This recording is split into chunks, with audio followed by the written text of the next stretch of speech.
Friend exam take YouTube channel में आपका स्वागत है। ईवीएस का यह क्वेश्चन है जिसमें से आपका 20 दिसंबर 2021 को पूछा गया था। तो यह सीटेट पेपर 1 का है, प्राइमरी लेवल है। तो सबसे पहला क्वेश्चन देखते हैं। तो सबसे पहला क्वेश्चन है कि ठोस अपशिष्ट पदार्थों के निस्तारण की निम्नलिखित विधियों में से किस विधि से वायु में प्रदूषण फैलता है। तो किस में वायु में प्रदूषण फैलता है? तो भूमि की भरपाई में, कंपोस्ट में, कृमियों की खाद में या भस्म करने में। तो भस्म करने में वायु में प्रदूषण फैलता है। भस्म मीन्स होता है राख, ठीक है। तो भूमि की भरपाई, कंपोस्ट और कृमियों से खाद बनाना, यह सब प्रदूषण नहीं फैलाता है, ठीक है। अगला है ईवीएस का, यह वह स्थान जो कि दीर्घकाल से बाढ़ से प्रभावित होता है, स्थानीय लोगों में डैश का कारण होता है। क्या कारण होता है? जो दीर्घकालीन बाढ़ से प्रभावित है।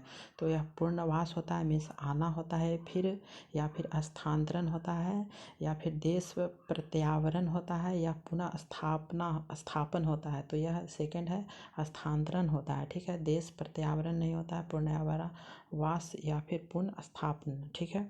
अगला है क्या? अगला है ईवीएस। अगर आप ईवीएस का बुक पढ़ लेते हैं, ठीक है, ईवीएस का बुक पढ़ लेते हैं तो आपका बहुत ही अच्छा मार्क्स आ जाएगा ईवीएस में, ठीक है। तो यह बुक से ही पूछा गया कि हांगकांग में निम्नलिखित में से कौन सा भोजन लोकप्रिय है। तो यह बहुत को सभी को पता है, लिंग हु फेन कहा जाता है, ठीक है। तो यह ईवीएस का अगर बुक पढ़ लेते हैं क्लास 3, 4 और 5, ठीक है, आप बुक पढ़िए और अच्छी तरह से पढ़िए, उससे बहुत ही क्वेश्चन मिलता है। और ये देखिए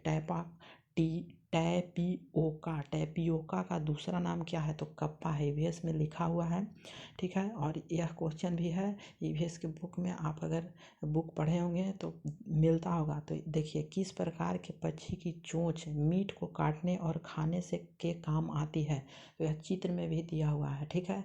तो यह कैसी होनी चाहिए उसको? तो तिनकोण आकार की चोंच होनी चाहिए, सीधी और पतली होनी चाहिए, हुक जैसी होनी चाहिए, ठीक है। हुक जैसी चोंच बाज के देखे होंगे, जो बाज है वह हुक जैसी चोंच रहता है, ठीक है। लंबी या पतली सुई तो यह नहीं होता है। अगला है क्या? अगला है कि एक अध्यापिका को कक्षा 4 बच्चों, जो कक्षा 4 में बच्चे पढ़ रहे हैं, वह शीघ्रता से बनाने वाले नाश्ते के संबंध में कक्षा में पढ़ाना है, ठीक है।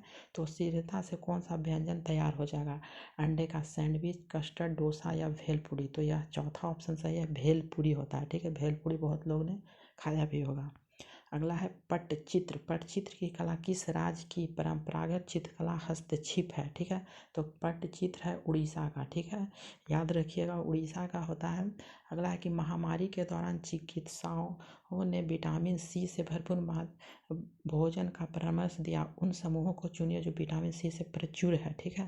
तो देखिए ऑप्शन से भी कैसे छट आता है। देखिए सोयाबीन है, छट गया, सोयाबीन और दूध तीनों छट गया है। और इसमें यह नींबू में भी सी है, स्ट्रॉबेरी में भी विटामिन सी है, और ब्रोकली में भी विटामिन सी है। और यह सोयाबीन में प्रोटीन मिलता है, सोयाबीन है प्रोटीन है, दूध में भी प्रोटीन मिलता है, ठीक है। तो ऑप्शन से भी छटता है, तो आप ऑप्शन से भी देखिए, ठीक है।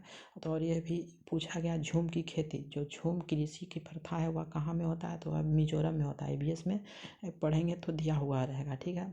जो दक्षिण भारत में मनाए जाने वाला जो है वह फसल काटने वाले पर्व होता है। तो यह ऑप्शन सही है, ओनम, पोंगल, उगदी और विशु, ठीक है। तो यह ऑप्शन आपको याद कर लीजिएगा, यह ओनम, पोंगल, उगदी और विशु, ठीक है। अगला है कि वर्ली जनजाति, वर्ली कला के लिए सुप्रसिद्ध कौन है, ठीक है। तो यह गाय के गोबर और मिट्टी, ठीक है। वर्ली जनजाति एक है, वहाँ के सुप्रसिद्ध है वह डैश बनती है। तो यह गाय के गोबर और मिट्टी से भी पढ़ना है, ठीक है। तो ईवीएस अच्छी तरह से पढ़िए और अच्छा नंबर भी लाइए, ठीक है। भारत के किन राज्यों के समूह में से कर्क रेखा गुजरती है, ठीक है। तो कर्क रेखा का एक ट्रिक है, मित्र पर गमछा झाड़, ठीक है। मित्र पर गमछा, ग से गमछा मीन्स गुजरात, झार से छत्तीसगढ़, और झार झारखंड हो गया, गमछा छा से हो गया क्या? छत्तीसगढ़, ठीक है। तो सेकंड ऑप्शन आपका सही है। अगला क्या है? अगला है कि अजय भोपाल में उसे गंगटोक से पुडुचेरी के सम्मेलन में उपस्थित होना है, जहाँ वह जाए वहाँ से गंगटोक पुडुचेरी की स्थिति क्या होगी? तो यह आपका मैप अगर आप देखे होंगे तो बहुत ही अच्छी तरीके से समझ जाएंगे, ठीक है। तो यह पूर्व में दोनों है, ठीक है, लेकिन उत्तर उत्तर पूर्व है और एक दक्षिण पूर्व है। तो ऑप्शन थर्ड सही है। मैप आप देखिए और कहाँ है गंगटोक और कहाँ है पांडिचेरी, ठीक है। अगला क्वेश्चन है कि निम्नलिखित में से कौन सा सबसे छोटा प्रवासी पक्षी है? तो यह है छोटी जलरंग, स्टिंग जिसे कहा जाता है, ठीक है। यह सब ऑप्शन गलत है। अगला क्वेश्चन है, अगला है क्या, रॉनी ने इटली से भारत की यात्रा की योजना बनाई तो उसके मित्र ने उसे वहाँ से इटालियन चीज़ पनीर लाने के लिए कहा। तो कौन सी तकनीक इस चीज़ को सुरक्षित रखने के भारत में लाए के लिए उत्तम है? तो यह डिब्बा बंद होना चाहिए, निर्जलीकरण या लवण, तो निर्वात होना चाहिए, ठीक है। ऑप्शन में निर्वात है तो निर्वात होना चाहिए, ठीक है। मिस हवा उसमें नहीं जाना चाहिए। अगला है कि ऑनलाइन कक्षाओं की अवधि में एक ईवीएस शिक्षिका दृष्टिबाधित विद्यार्थी का कैसे शिक्षण करेगी, ठीक है। आवाज़ से ये संदेह साझा करके, ढेर सारी मौखिक व्याख्या का उपयोग करके, सहपाठियों के द्वारा व्याख्या करके। दृष्टिबाधित है, ठीक है, दृष्टिबाधित, तो यह मूर्त अनुभव का प्रयोग नहीं कर पाएगी, ठीक है। मूर्त अनुभवों का दिखाकर उसको दृष्टिबाधित विद्यार्थी है। तो ऑप्शन ए बी सी, जिसमें है ए बी सी, और फर्स्ट ऑप्शन है ए बी सी, ठीक है। अगला है श्रवण बाधित, ठीक है। यहाँ लिखा है श्रवण बाधित, सुन नहीं सकता है, ठीक है बच्चा। उसके लिए आवश्यकताओं को प्रबंध करने के लिए शिक्षिका को ऑनलाइन शिक्षण में रूपांतरण करना चाहिए। क्या है, ऑनलाइन कक्षाओं के दौरान विशेष शिक्षक की सहायता लेकर केवल उसके लिए ऑफलाइन कक्षा का प्रबंध करके उप शिक्षकों और साथ साथ अनुशिक्षकों को अपने वीडियो और पीडीएफ से जोड़ना चाहिए, या फिर अधिक दृश्यों का उपयोग करके। देखिए ऑप्शन से कैसे छट आता है, तो देखिए यहाँ पूछा गया श्रवण बाधित, सुनने के लिए, ठीक है। तो अधिक से अधिक दृश्य का उपयोग करके सुन नहीं सकता है तो देख तो सकता है। बिल्कुल यह डी ऑप्शन सही है, जिसमें डी है वह ऑप्शन सही है। तो आपका ऑप्शन ए बी सी, तीनों आपका चारों ऑप्शन आपका सही है, ए बी सी डी, ठीक है। अगला है कि सेवा पूर्व शिक्षक अपने नैतिक मूल्यों, व्यक्तित्व हित और अभिरुचि को जानने के लिए किसका उपयोग करना चाहिए? तो यह है आपका स्व आंकलन उपकरणों का। सेवा पूर्व शिक्षक मतलब जो शिक्षक हैं वह सेवा पूर्व पढ़ाने आने के पहले वह नैतिक मूल्य और व्यक्तित्व हितों का अभिरुचि जानने के लिए वह स्वयं अपने का आंकलन करते हैं, ठीक है। अगला क्वेश्चन है कि एक ईवीएस एक अध्यापक ने अंकुरण विधि को समझाने के लिए विद्यार्थियों को घर के लिए एक क्रियाकलाप देने का निश्चय किया। निम्नलिखित में कौन सा क्रियाकलाप है? तो कौन सा है?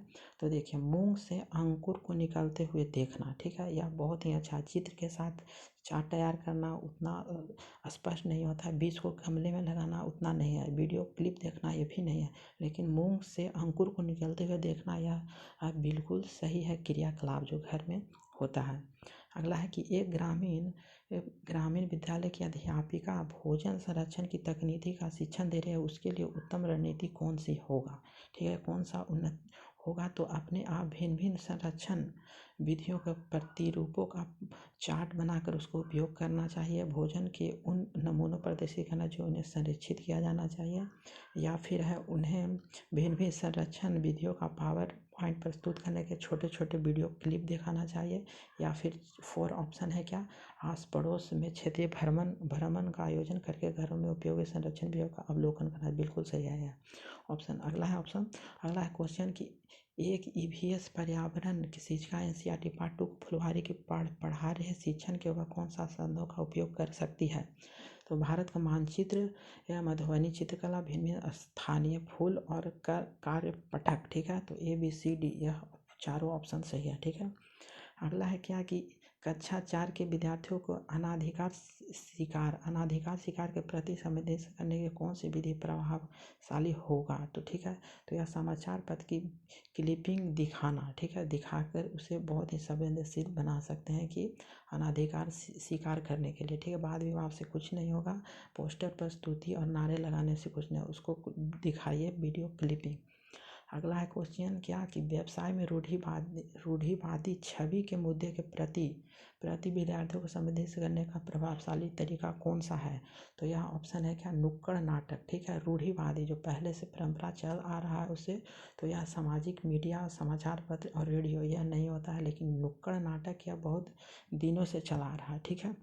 अगला है क्या, पर्यावरण अध्ययन के उद्देश्य को सफल करने के लिए पाठचर्या अधिकारित होनी चाहिए। तो पर्यावरण डैश है अधिगम, अधिगम में सीखना, ठीक है। पर्यावरण डैश अधिगम, पर्यावरण डैश अधिगम, तो यह ऑप्शन सेकंड है। पर्यावरण के बारे में और पर्यावरण के माध्यम से और पर्यावरण के लिए सीखना, ठीक है, अधिगम, ठीक है। तो यह ऑप्शन बिल्कुल सही और सटीक बैठता है। अगला है क्या कि अध्यापक ने अपने छात्रों को विद्यालय के बगीचे में गुलाब के पौधे को ढूंढने के लिए कहा। छात्रों ने देखा कि कुछ फूल नहीं खिले हैं, उससे उसने कुछ उन्हें निर्देश दिया कि वे पौधे को प्रतिदिन देखें कि कितना दिन में उसे बाहर आती है। यह अध्यापका विकास कराना चाहती है, ठीक है। तो देखिए यह क्या है, तो यह है आपका प्रयोग में आंकड़ों को दर्ज कराना, बिल्कुल सही है। छात्रों में जिज्ञासु, लेकिन प्राकृतिक सौंदर्य के अजूबे दिखाना यह नहीं है। और फूलों को पुष्पावित होने की क्रिया को आनंद करना, ये भी, तो ए और बी दोनों सही है, ठीक है। अब अगला देख लेते हैं। अगला क्या है क्वेश्चन कि ट्रैफिक स्थल या चौराहे पर कुछ व्यक्ति अपने वाहन का इंजन बंद नहीं करते हैं। यह ईवीएस ने विषय की चर्चा के लिए हुआ। छात्रों को क्या संप्रेषित करना चाहती है, तो यह क्या करना चाहती है, तो वायु ध्वनि प्रदूषण है या फिर अनवीकरणीय संसाधनों को साझा से उपयोग करना है, प्राकृतिक संसाधनों का दुरुपयोग, और सरकार इसे रोकने के लिए कदम नहीं उठा रही है। तो यह ऑप्शन क्या हो सकता है, तो देखिए यह ऑप्शन है वायु और ध्वनि प्रदूषण, बिल्कुल सही है, ठीक है। अनवीकरणीय संसाधनों का समझदारी से उपयोग करना, यह भी बिल्कुल सही है। प्राकृतिक संसाधनों का दुरुपयोग होना, ठीक है। और सरकार इसे रोकने के लिए कदम नहीं उठा रही है। तो चारों ऑप्शन में आपका ABCD चारों ऑप्शन सही है, ठीक है। तो thank you for watching this video.